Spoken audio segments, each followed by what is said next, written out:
প্রিয় বন্ধুগণ, আগামীকাল ২রা জানুয়ারি ২০২৬ মাননীয় অমৃতা সিনহার বেঞ্চে এসএসসি ২০১৬ প্যানেলের মামলার পরিপ্রেক্ষিতে আনটেন্টেড শিক্ষাকর্মী এবং শ্রদ্ধেয় শিক্ষক শিক্ষিকাদের যে ফ্রেশ সিলেকশন নেওয়ার কথা বলা হয়েছিল অ্যাফোরসেড পোস্টের ডিক্লেয়ার ভ্যাকেন্সির উপর ভিত্তিতে, সেই পরীক্ষা সেই ফ্রেশ সিলেকশন নেওয়া হয়নি। সেটা যাতে নেওয়া হয় সুপ্রিম কোর্টের নির্দেশ মেনে, তার জন্য সত্যব্রত জানা কলকাতা মহামান্য হাইকোর্টে মামলা লড়েছেন। 18 নম্বর কোর্টে আগামীকাল শুনানি হবে।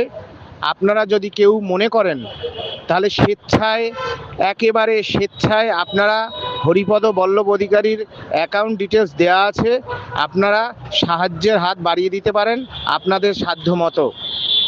এই মামলায় জয়যুক্ত হলে অ্যাফোরসেড ডিক্লেয়ার ভ্যাকেন্সিতে ফ্রেশ সিলেকশনের বন্দোবস্ত সেটাই হবে এবং নতুন এবং পুরনো যাদেরকে মিলিয়ে যে পরীক্ষা নেওয়া হয়েছে সেই পরীক্ষার ভবিষ্যৎ মাননীয় কোর্টই অনিশ্চিত এবং অন্ধকার বলেছেন।